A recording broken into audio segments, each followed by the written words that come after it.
와이즈 클럽. 당신도 투자로 인생을 바꿀 수 있습니다. 고정 댓글을 확인하세요. 근데 중요한 건 DC형으로 가져와가지고 전부 다 20%씩 까먹고 있잖아. 지금 또 2년 전에 막 그때 붐이 일어가지고 우리가 뭐 동학개미 운동 해가지고 싹 하셔가지고 퇴직금 1억 갖고 와가지고 DC형으로 쭉 올렸는데 네. 사실 주가가 빠지면서 뭐 속절없잖아. 사실 뭐 다 빠지는 거니까. 네. 차라리 그래서 DC형을 옮기신 분들이 있으시면 네. 그냥 딱 옮기는 순간부터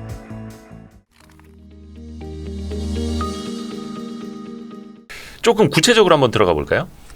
퇴직연금에 대해서 좀 여쭤볼 네. 텐데 이게 사실 퇴직연금은 그냥 회사에서 알아서 퇴직금으로 굴려주겠거니 하고 네, 사시는 네. 분들이 많고 그렇죠. 저도 그 전 직장 퇴직할 때 보니까 한 13년 근무했는데 DB형이었어요. 네. 깜짝 놀랐습니다. 왜요? 아 이거밖에 안 돼? 뭐 이래가지고 네. 물론 제가 뭐 한 20년 30년 근속을 더 했으면 조금 더 복리 효과가 났겠습니다만 많은 분들이 또 많이 헷갈립니다. DC형하고 DB형하고 실질적으로 본인이 어떤 걸로 되어 있는지조차 모르시는 네. 직장인들이 또 많고요. 우리 이대호 편장님 얘기하신 것 중에 벌써 오류가 있어요. 아 그래요? DB형이었는데 얼마가 안 됐고 복리 효과가 좀 더 늘어날 것이다라는 것 자체가 예. 그 사실 그거는 DC형에 해당하는. 어떤 복리 효과가요? 네. 왜냐하면 퇴직연금이 이제 DB형하고 DC형이 있거든요. 네, 네. 결론부터 말씀드리자면 퇴직금은 무조건 DB형으로 하셔야 돼요. 퇴직금은요? 네, 무조건 DB형이요? DB형으로. DB형은 사실상 거의 은행 이자만큼밖에 안 붙는 거 아닌가요? 아닙니다. 그러니까 이 개념이 이제 우리 구독자분들 이해하셔야 돼요. 오. 이게 뭐냐면 DB는 네. 과거의 퇴직금 제도와 동일하거든요. 예. 퇴직금 계산 공식이 예. 내가 얼마를 퇴직금을 쌓아가지고 그걸 수익률을 불려가지고 은행이자로 불려서 나중에 드리는 것이 아니고 DB형의 가장 기본적인 개념은 퇴직 직전 3개월 평균 임금 곱하기 근속 연수입니다. 아하. 끝이에요. 네. 자, 그러면 내 퇴직금을 많이 받는 공식이 퇴직 직전 3개월 평균 임금 곱하기 근속 연수입니다. 변수가 두 가지입니다. 아. 그럼 난 퇴직금 많이 받기 위해서 뭐만 하면 돼요? 연봉을 높여야죠. 퇴직 직전 3개월 평균 임금만 올리면 되고 네. 근속 연수만 늘리면 되는 겁니다. 네. 자, 그럼 나는 만약에 내가 사원으로 입사해가지고 200만 원씩 25년간 받았어요. 네. 근데 마지막 퇴직 직전 3개월에 일을 열심히 해가지고 월급을 1,000만 원을 올린 거예요. 네. 그리고 30년간 근속했어요. 나는 29년 동안 200만 원 받았지만 마지막 1년 동안 1,000만 원 받았으면 내 3개월 평균 급여가 1,000만 원이에요. 1,000만 원 곱하기 30년 3억 받아 나오는 겁니다. 어허. 그죠? 그렇죠. 보통 일반적으로는 임금 피크 들어가지 않는 이상은 그럼요. 그런 루트를 꿈꾸시죠. 그렇죠. 그러니까 네. 임금 피크로 들어가는 시점에는 3개월 평균 급여가 낮아지니까 그때는 DC로 빨리 바꾸셔야 되는 그런 딱 예외적인 조건을 제외하고 나머지 일반적인 직장에서는 직장에 근무하면 평균 임금이 올라가잖아요. 네. 평균 임금이 올라가는 것은 첫 번째 매년 이제 노조가 뭐 해가지고 임금 상승이 물가 상승률만큼 되지 않습니까? 그 임금 상승률과 거기다가 내가 직급이 올라가잖아요. 네. 그럼 사원 대리일 때 기본적으로 연봉이 뭐 10% 20%씩 뛰지 않습니까? 네. 그런 것을 다 감안했을 때 최종 퇴직 직전 3개월 평균 급여만 높여주면 나는 높아져요. 그게 DB형. DB형. 근데 DB형을 얘기하시면서 뭐 복리 수익률 이런 거 얘기하면 안 되죠. 왜냐면 그건 누가 고민하는 거냐면 회사가. 사장님만 고민하는 거예요. 예. 왜냐면 이대호 부장한테 네. 내가 퇴직금 1억을 줘야 되는데 중요한 건 지금 뭐 퇴직금 적립해 놓은 게 수익이 1% 2%밖에 안 난 거예요. 쌓여 있는 건 5천밖에 없는데 쟤한테 1억 줘야 되잖아. 네. 여기서 수익이 5% 10%씩 났었어야 되는 건데. 네. 그러니까 그건 사장님이 고민할 내용이지 종업원이 고민할 내용이 아니라는 겁니다. 아하. 근데 DC형은 뭐냐면 그걸 사장님이 고민하기 싫으니까 네. 지금 종업원한테 넘겨버린 거예요. 네가 알아서 고민해. 아하. 그리고 쌀 때 싸게 주는 겁니다. 200만 원 월급 받을 때 뭐 20만 원 주고 네. 300만 원 월급 받을 때 30만 원 주고. 왜냐면 얘가 500만 원일 때 퇴사하게 되면 전부 50만 원 줘야 되잖아요. 네. 그죠? 과거 근속기간 내내. 네. 그러니까 그걸 싫으니까 미리미리 처분해버리자. 아. 그게 사실상 DC형이에요. 그러니까 제도를 제대로 아시는 분들은 절대 DC형을 선택하지 않죠. 그러니까 연봉을 내가 꼬박꼬박 올려갈 수 있는 사람이라면 그렇죠. 네. 그렇죠. 괜히 DC형 받아가지고 내가 굴려야 되는데. DC형은 직접 자기가 운용 지시를 좀 해야 되죠. 그럼요. 네. 근데 뭐 굴려가지고 예를 들면 사장님이 해주실 것보다 내가 직급이 올라가는 것보다 더 수익을 잘 날 수 있다면 보통 임금 상승률에 직급 상승률까지 더하면 연평균 수익률 7, 8% 나야 돼요. 네. 그럼 내가 연평균 수익률 10% 이상 낼 수 있으면 내가 DC형으로 해가지고 해도 됩니다. 근데 중요한 건 DC형으로 가져와가지고 전부 다 20%씩 까먹고 있잖아 지금 또. 네. 그죠? DC형은 본인이 운용 판단을 잘 할 수 있을 때, 그럼요.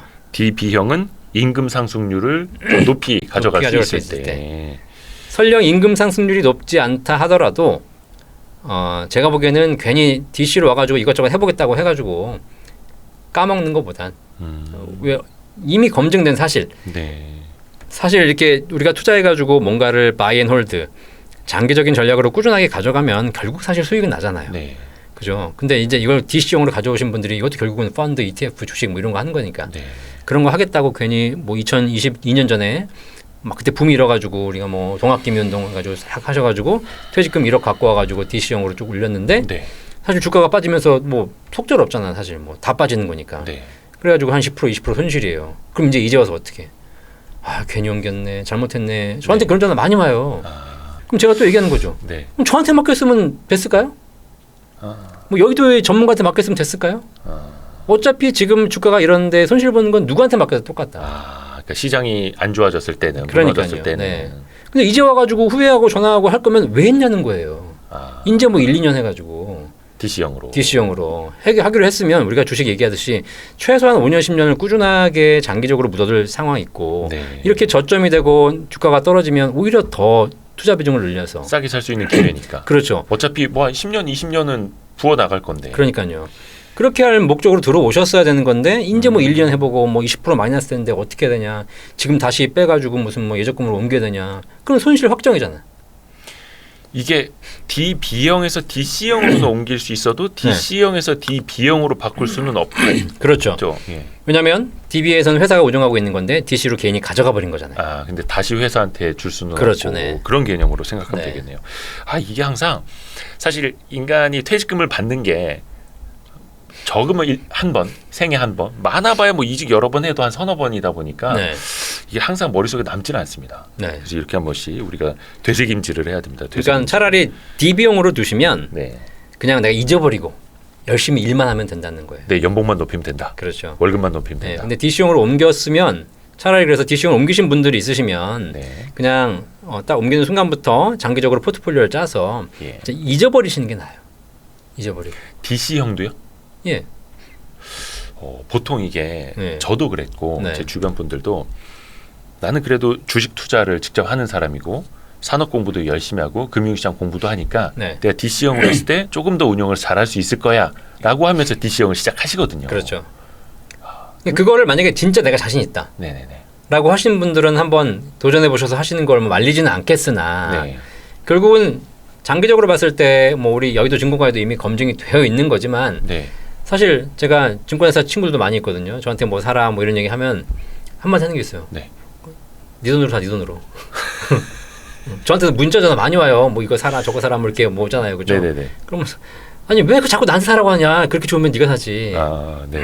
그러니까 결국은 우리가 일정한 포트폴리오의 변경은 필요하겠지만 네. 우리가 매일 주식을 쳐다본다고 해가지고 수익이 더 잘 나는 것도 아닐 수 있다. 특히 그렇죠. 개별 주식을 투자하시는 분들은 어차피 목표 자체가 단기 수익이에요. 네. 이런 분들은 기본적으로 정보를 듣고 매일같이 정보를 추정하면서 하는 것이 방법일 수 있겠으나 퇴직금은 적지 않은 금액을 장기적으로 묻어두는 거잖아요. 네. 그죠? 장기적으로 10년, 20년 가야 될 거를 단기 투자 전략으로 하면 안 되는 거죠. 제가 그걸 하면서 방송해드린 게 그런 게 있거든요.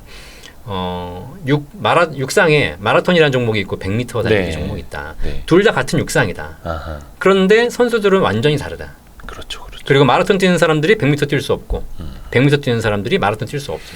완전히 다르거든요. 그렇죠. 그러면 이 퇴직연금 운용에 있어서는 단기 투자 전략으로 가면 안 된다는 거죠.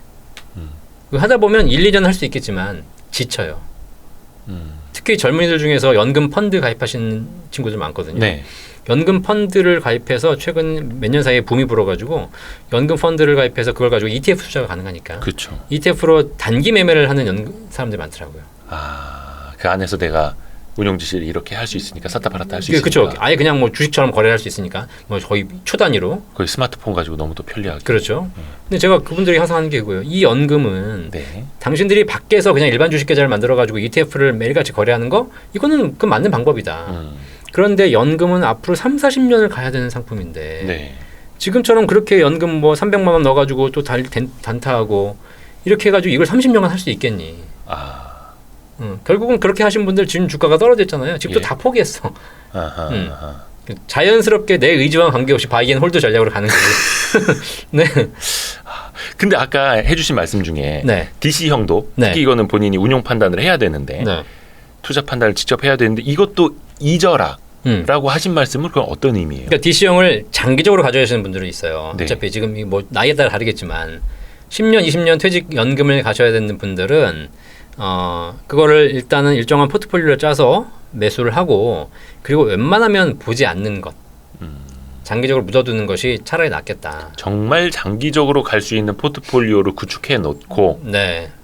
그렇게 잊을 만한 자주 안 봐도 되는 만한. 그렇죠. 그러니까 뭐 예를 들면 퇴직연금을 여기 좀 보면서 네. 뭐 6개월, 1년, 2년, 3년에 가끔씩 포트폴리오를 변경한다거나 네. 이런 전략들은 좀 유효할지 모르겠지만 사실 그래요. 나는 처음엔 1년에 한 번씩 보기로 했어. 네. 근데 이게 딱 보는 순간 매일 보게 되잖아요. 그렇죠. 사람 심리가. 네, 사실 그걸 제가 막아드리고 싶은 거예요. 매일 봐서 잘할 수 있으면 매일 보시라 이거지. 네. 근데 중요한 건 매일 보면 어제까지는 빨간색인데 오늘 파란색이야. 어제까지는 플러스인데 오늘 마이너스야. 그럼 계속 흔들리게 되는 거예요. 그렇죠. 그죠? 본인이 10년을 생각을 했어도 네. 지금 잠깐 여기 내리는 것 같은데 여기서 뺐다가 더 내렸을 때 다시 사면 내가 이득일 것 같은데 막 이런 계산이 막 그러니까요. 떠오르죠. 네.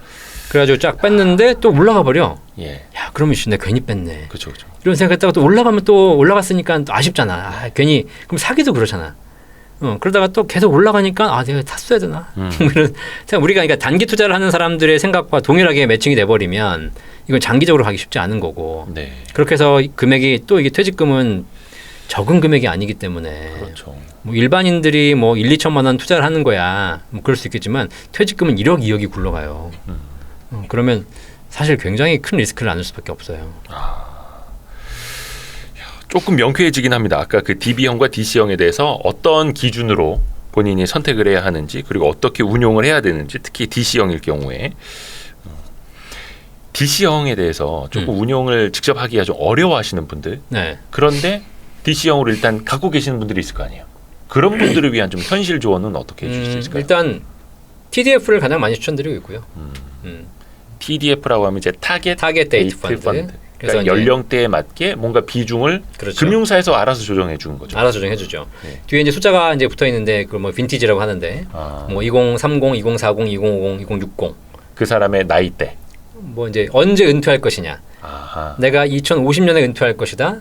그러면 이제 TDF 2050 같은 경우에는 지금 2020년, 23년이니까 네. 딱 30년의 전략을 두고 증권사가 운영해주면서 지금은 오래 남았으니까 투자 비중을 높이고. 뒤에 붙어 있는 2050이 은퇴 시점이었어요. 그렇죠. 네네. 저는 2030으로서 20대, 30대인 줄 알았는데. 그렇지 않습니다. 2030년이구나 그 뜻이. 그렇죠. 그러니까 2030이라는 얘기는 이제 은퇴한 게 7년밖에 안 남은 거죠. 네, 그러니까 이러면 자연히 안전자산 비중을 높여야 되는 거죠. 네.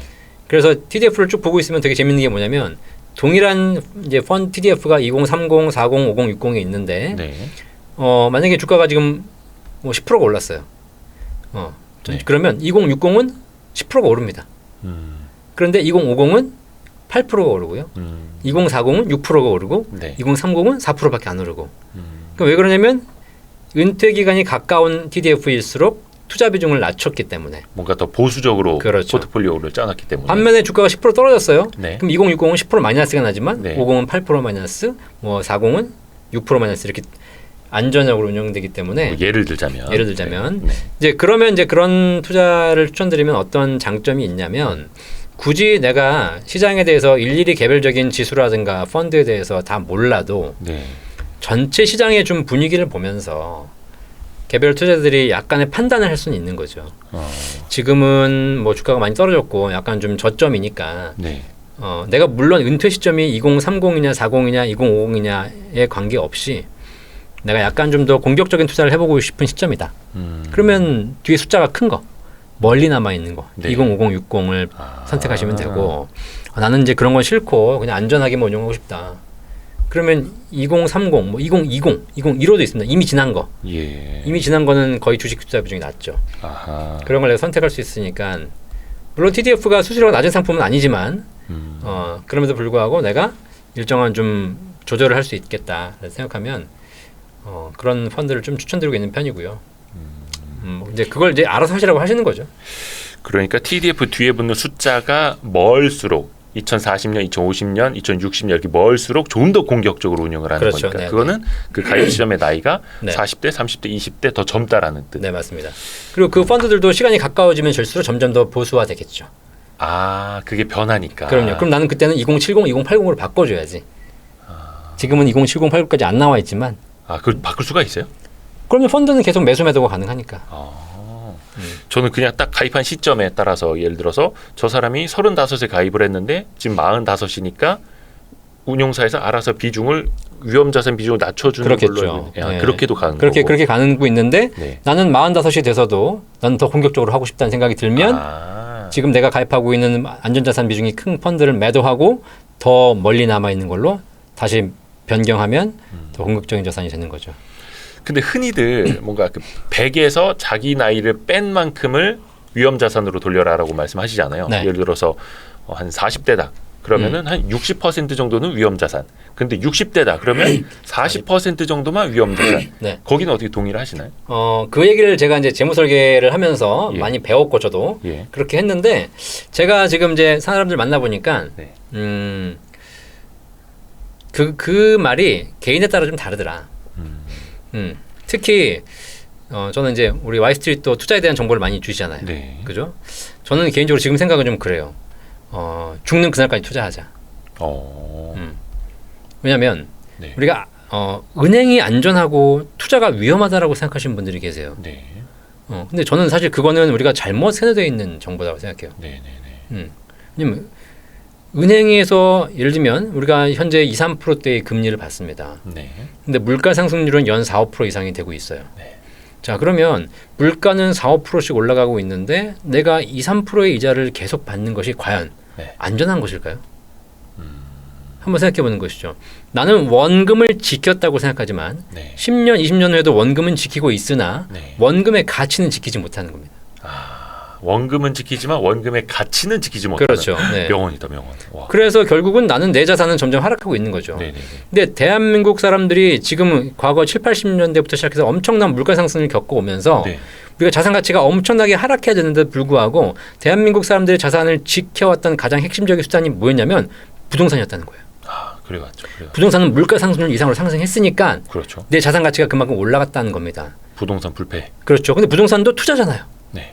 결국은 투자. 그러니까 우리는 마치 안전한 것을 해야지 내가 뭔가를 지킬 수 있다고 생각하시는 것인데 네. 대한민국 사람들 부동산이 리스크가 적었을 뿐이지 네. 사실 우리나라 사람들은 적지 않은 비중을 부동산에 몰빵 투자해왔기 때문에 그리고 부동산이 상승해줬기 때문에 내 자산의 가치가 지켜졌다는 겁니다. 자, 그러면 이제 부동산 시대가 끝났고 부동산이 예를 들면 고점이고 더 이상 올라가기 쉽지 않다고 판단한다면 네. 또 세금이나 이런 비용 때문에 부동산 투자가 쉽지 않다고 생각한다면 그러면 내가 안전자산을 만들기 위해서 은행으로 오는 게 아니라는 거죠. 그게 아니라 은행보다 더 나은 수익을 낼 수 있는 앞으로 향후 10년, 20년, 30년간 내 자산 가치를 지켜주고 나와 내 자식의 자산 가치를 지켜줄 자산이 무언지를 고민해 봐야 되는데 그것이 은행은 아니었다는 거예요. 과거에도 아니었다는 거야. 네. 과거엔 부동산이었지 은행이 아니었다는 거예요.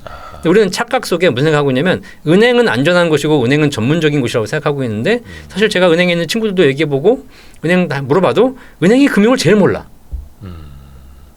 그죠? 네. 그렇죠. 예금 적금 정도. 제일 몰라. 예금 적금 사실 은행에 10년, 20년 다녀봐야 돈 네. 쓰는 거 말고는 잘 몰라요. 사실 은행 직원은 죄송합니다. 근데 은행 직원분들도 공부하셔야 돼. 그렇죠. 투자 시장은 또 완전히 다르니까요. 그죠? 아니 은행에서 퇴직하신 분들이 은행 지점장 퇴직하신 분들이 왜 커피숍을 하냐고. 가장 금융의 전문가들인데.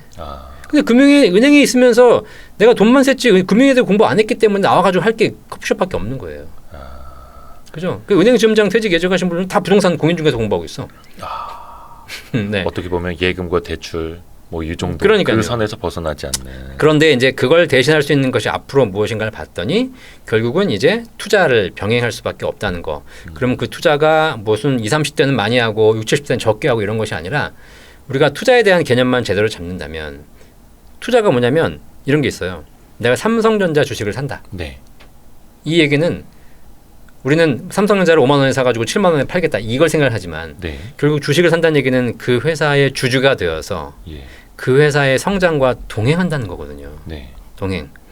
그러면 삼성전자의 주주가 되었으면 그 회사가 성장하는 것 10년, 20년, 30년, 100년 함께 나와 내 자녀가 계속 동행하는 게 주식 투자죠. 네.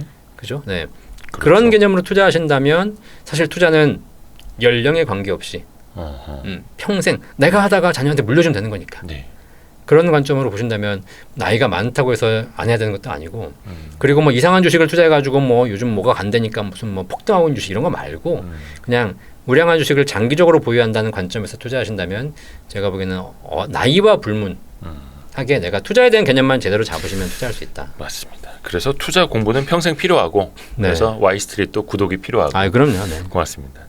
근데 이게 앞에서도 근데 많은 분이 또 헷갈려 하시는 게 그냥 우량주 가지고 장기 투자하라면서 그거는 정말 세계적인 우량주 그리고 경기 어떤 사이클을 타지 않는 그렇죠? 네.